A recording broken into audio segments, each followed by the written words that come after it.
오늘 주신 본문 말씀을 보면 그 선하시고 인자하심이 영원하신 하나님, 그 하나님의 은혜로 여러분의 삶이 더욱 많은 감사와 찬양의 삶이 되기를 다시 한번 주의 이름으로 축원합니다. 자신의 처한 환경이나 여건에 대해서 어떤 생각을 가지고 있느냐, 어떤 태도를 보이느냐, 어떤 반응이 나타나느냐, 어떤 말을 하느냐, 자세히 보면 그 사람이 어떤 종류의 사람인지 분간할 수가 있습니다. 궁금하시죠? 여러분 말씀 들으면서 자신도 발견하고 자기 함께 있는 사람도 한번 발견해 보면서 자신이 변화되어져야 되겠다는 이런 욕심을 가지기를 축원합니다. 뭐 종류가 많지도 않아요. 세 종류로 나타납니다. 우리가 한 폭의 그림을 봐도 한 색깔로 그린 것이 아니라 다양한 색깔로 멋있게 그리는 것이지. 그림을 멀리서 보게 되면 색깔이 붉은색도 또 파란색도 또 노란색도 이 색조의 색감이 있는 것이,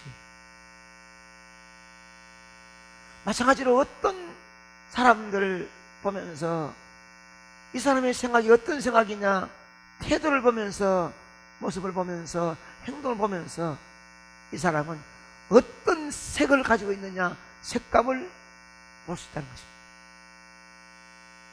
나는 어떤 종류의 색깔을 띠고 있는지, 그 색깔 속에서 어떤 파장이 일어나는지, 이만큼 인생 살아왔던 우리 장년들이여, 앞으로 희망과 소망이 있는 젊은이들이여, 한번 깨닫고 도전해 보시기를 축원합니다.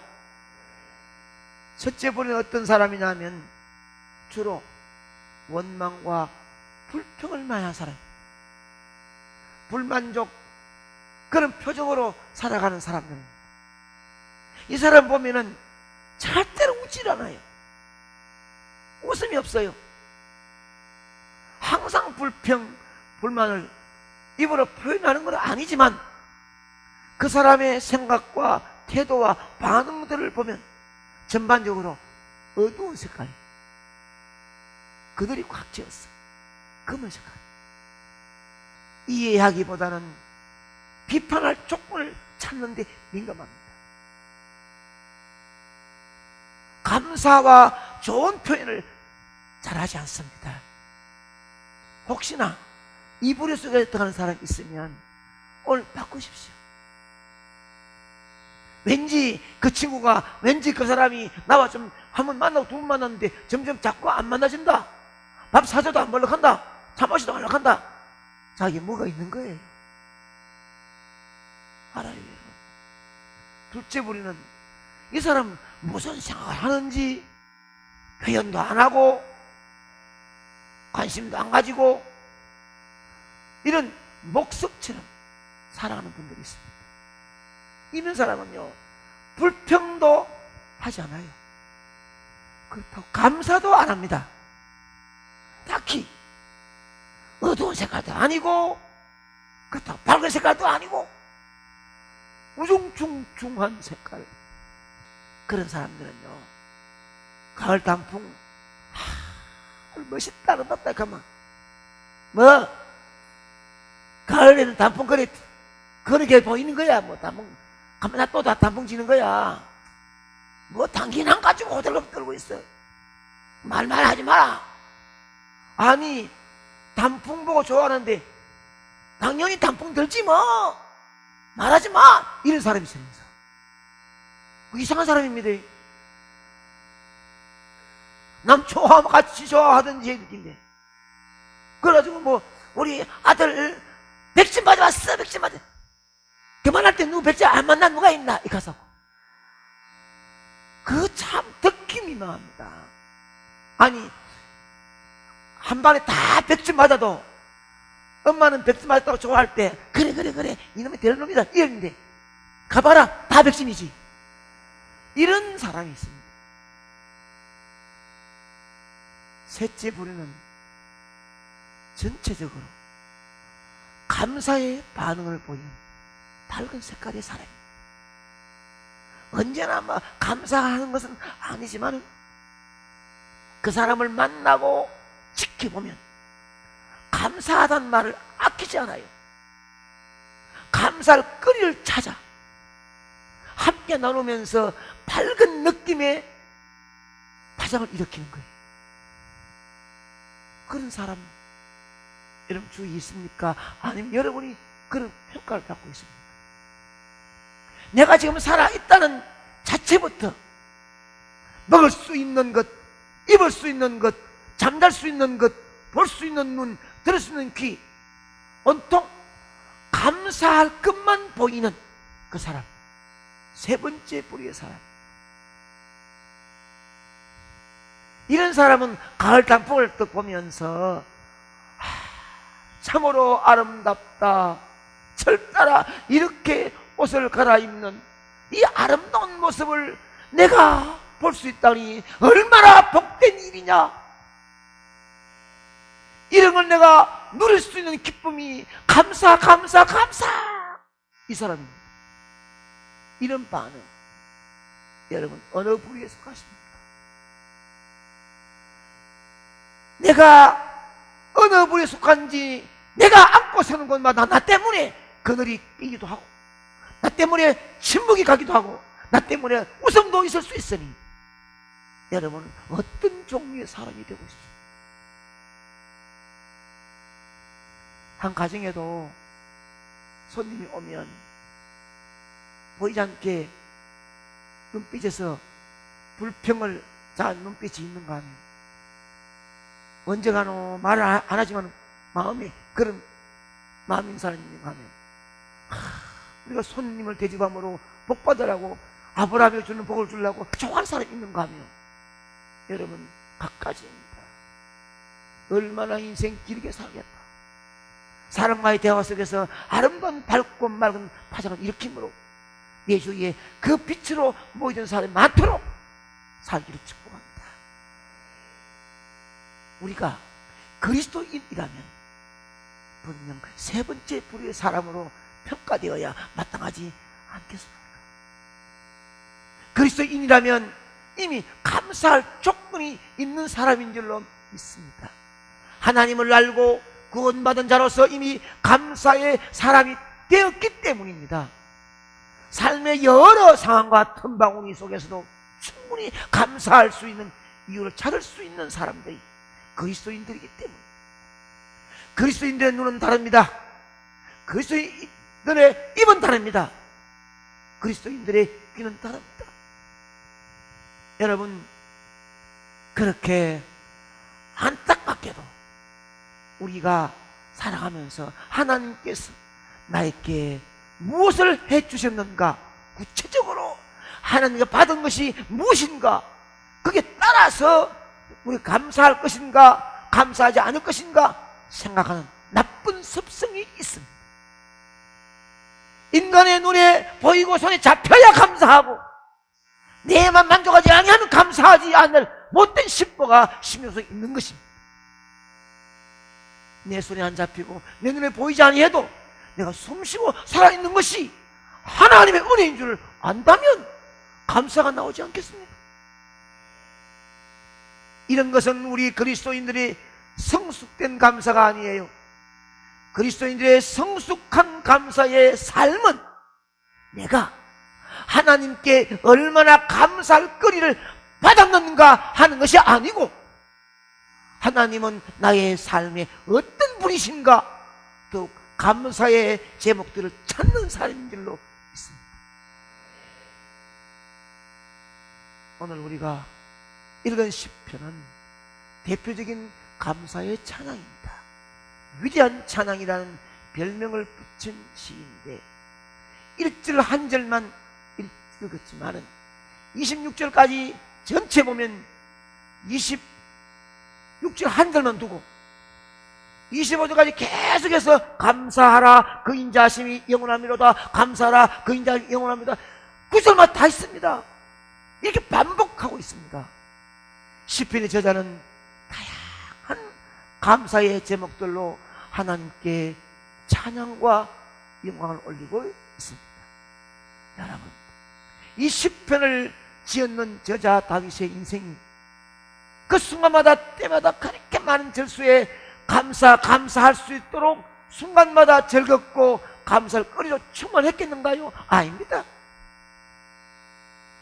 세상에 어떤 사람도 그런 사람은 없습니다.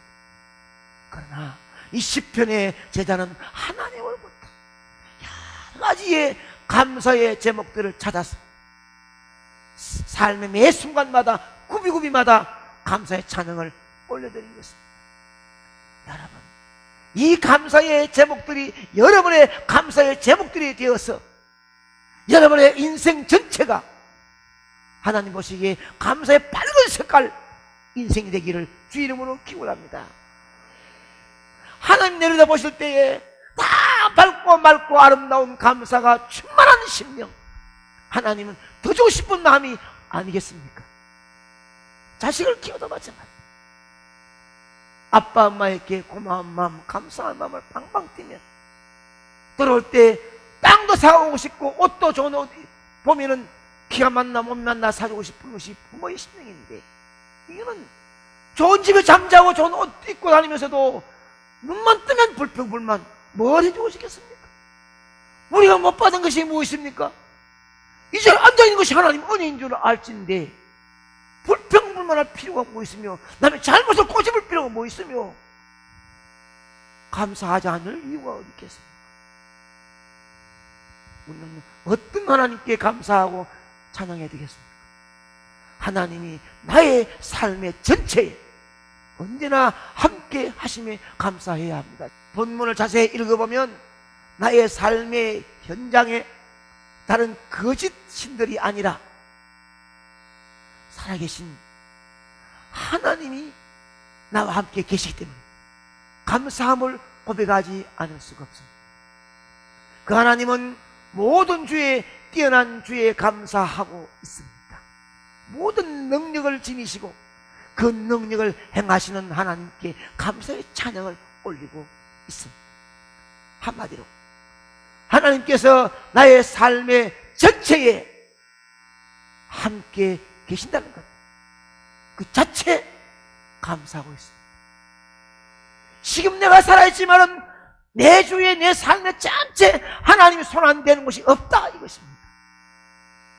그러니 무조건 내가 땅을 밟고 숨을 쉬고 있는 이 자체가 하나님 은혜이므로 감사할 수밖에 없는 것이 그리스도인 줄 믿습니다.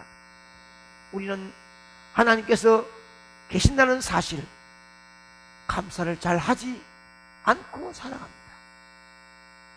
우리가 드려야 될 최고의 감사는 온 우주를 통치하신 하나님, 온 우주를 다스리신 하나님, 역사를 주관하신 하나님, 다른 세상의 권세들을 마음대로 주관하시는 하나님, 그분이 계신다는 존재 자체에 우리는 너무 감사하지 않을 수가 없다는 것입니다. 그 하나님 때문에 이 자리에 왔기 때문에 하나님 감사합니다 고백하지 않을 수가 없는 거예요. 만일 하나님께서 계시지 않았다면, 아니 하나님 이를 부르지 않았다면, 아니 하나님이 예수 그리스도 이 땅에 보내지 않았다면 여러분은 어떤 자체로 살아갈 수 있겠습니까? 악함과 약함을 아시고 사람들의 생각으로 계산해서 세상을 이끌어가는 것이 아니라 하나님께서 계셔서 선하시고 인자하신 하나님께서 온 우주를 다스리는 것에 우리는 감사해야 하는 것입니다. 천지를 주관하시는 하나님, 나의 아버지가 되어주시며 감사합니다. 1절부터 나오는 한 장은 감사의 조건들이 많고 많아요. 대질 나누어도 5개, 6개 나오지만 이 2가지만 하게 되는데 10절 이하의 6절까지 보면 시편의 저자가 출애굽을 기억하면서 하나님 감사하는 내용이 나옵니다. 애굽의 압제에서 건져내 주시고 홍해를 갈라주시고 광야를 지나게 하시고 가나안 땅을 주신 하나님께 감사하여 찬양을 올리고 있는 것입니다.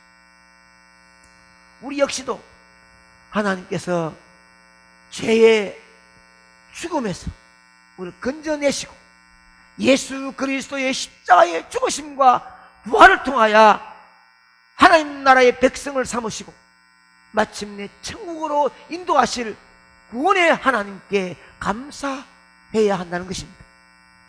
여러분, 여전히 세상에 많은 사람들은 자신들이 이미 죄로 죽은 존재라는 사실을 모르고 살아가는 사람들이 많아요. 사람들은 창조주 하나님을 배신하고 그분과 상관이 없는 삶을 살아가면서도 당장에 죽지 않으니까 멀쩡한 것처럼 살아갑니다. 만일에 하나님과의 관계가 끊어지면 하나님은 당장에 어떤 벌을 내리면 몰라도 끝까지 기다리신 하나님께서 그냥 보니까 자신이 그걸 모르고 자기가 살아있는 것처럼 교만과 자만의 위세를 떨고 있지만 아닙니다. 사랑하는 여러분, 우리를 창조하신 하나님께서 예수 그리스도를 통하여 이 죽음의 자리에서 영원한 멸망의 자리에서 우리를 건져주시고 이미 허락한 영생의 삶을 오늘도 살아가도록 허락하신 우리 구원의 하나님, 감사의 고백을 하지 않을 수가 없는 줄로 믿습니다. 우리가 오늘 하루하루를 살아가는 이 하루가 죽음으로 달려가는 삶이 아니라 영생의 하루하루가 되도록 우리를 선택, 구별, 붙드신 하나님, 우리의 아버지 하나님이시기 때문에 감사의 찬양을 날마다 드리도 부족할 것입니다. 한 주일만 지나도 다음 주일날 교회 올 때에 문 앞에서나 마당에서나 교회에서나 그 아름다운 환한 색깔, 멋있는 모습을 보고 싶은 얼굴이 되듯이 서로 주고받는 것도 아무것도 없는데 보기만 하면은 기분이 이상 나쁜 사람이 있어요. 절대로 여러분 그렇게 살 필요가 없어요. 예수 그리스도 십자가의 공로로 하나님을 아버지라 부를 수 있는 성도에게 감사할 수 있는 조건은 선택이 아닙니다. 내가 감사하고 안 하고가 아니고 반드시 해야 될 필수인 줄로 믿습니다. 안 하면 안 되는 거예요. 왜냐하면 우리의 감사는 바로 선하시고 인자하신 하나님으로 감사하는 것이기 때문입니다. 아멘. 성도에게 감사의 삶은 그 하나님은 나를 창조해 주시고 나를 구원해 주신 분이고 나의 아버지가 되신 분, 나를 붙들고 천국까지 인도해 주실 분이고 천국 가는 그날까지 이 땅에 사는 삶 속에서도 나의 모든 것을 채워주실 하나님, 감사하지 않을 수가 없어요. 진심으로 그런 고백의 감사가 나오는 자에게 하나님은 절대로 그냥 지나가지 않으실 줄로 믿습니다. 아버지 한 사람, 엄마 한 사람의 맑고 밝은 파장이, 감사의 아름다운 얼굴 모습이 자식들이 앞날에 밝은 길을 인도하는 줄 모르십니까? 아내의 밝은 얼굴이 남편에게 희망이 되고 남편의 밝은 얼굴 모습이 아내에게 기쁨이 되는 줄 모르십니까? 무엇 때문에 웃으며 기쁘게 살아갈 이유가 왜 없습니까? 무엇 때문에 안 하십니까? 담임 목사도 마치거나 아니면은 마당에서나 어디서든지 만나면은 평온하고 기쁜 사람이 있어요. 감사. 상목에 만난 것이 감사합니다. 목사님 만난 감사합니다. 설교를 받았습니다. 감사한 그 모습에 피로가 확 풀리. 그러나 열심히 뛰어와도 생명을 다해도 칭찬과 감사보다는 무엇인가 잘못되고 무엇인가 실수하고 무엇인가 좀 할 수 있는 것이 잘못된 뭔가 여기 초점 맞춘 사람은 언제나 어둡고 힘들어요.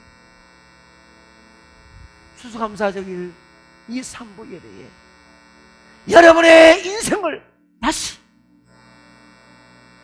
감사의 밝은 색깔로 그려가시기를 바랍니다. 살아왔던 지난 날들 보면은 그들이 귀엽고 어쩌면 밝지도 않고 어둡지도 않은 그런 색깔의 무덤덤한 삶을 살아왔다면 2014년도 추수감사주일을 지나면서 여러분이 결단결심하시기를 바랍니다.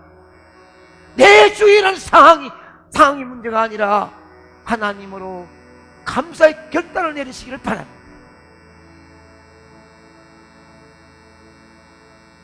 일부 예배를 마친 장로한 분이 내가 목사님 색깔을 바꿔야 되겠습니다.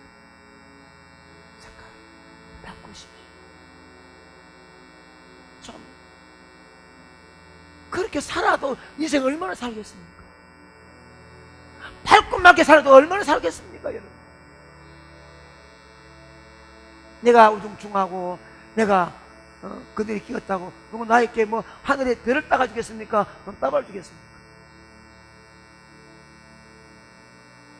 제가 어느 날 밖에 나가 집에 들어오니까 우리 맏딸이 이렇게 이 뭐냐 관심을 가져달라는 거야. 지금 뭐 기분 나쁜 게 있는지 모르지만 뭐 아빠가 뭐 아빠 뭐 그래야 되는데 그때 야 와 이러냐 뭐 이러냐 물어봐야 되지만 그런데 안 물어봅니다. 제가 아직도 관심 없거든. 그리고 한집부터 일 나는 거예요. 또 나중에 보니까 또 있다. 번째만치 합니다. 말을 해야지. 관심은 그래서 관심 끊는 게 아니에요. 사람들 앞에서 자기 관심을 끊는 게 무엇으로 하겠습니까? 예, 아멘입니다. 할렐루야. 이 관심 끊는 것이지. 관심 끊는 겁니까? 가정에서 마찬가지. 부모님이라고 권위 있습니까? 아니었습니다. 남편이기 때문에 큰 소리 칩니까? 아내이기 때문에 안 가르칩니까? 진심으로 상목의 성도들은 가슴 속에 예수 그리스도의 보배를 필요하여 변화되어진 하나님의 자녀로서의 하나님 아버지를 부르는 자식이기 때문에 감사의 결단으로 살기를 축복합니다. 그리하여 여러분의 삶을 통하여 하나님의 선하심과 인자하심을 그리내는 만들어내는 감사의 인생 멋진 작품이 되시기를 주의 이름으로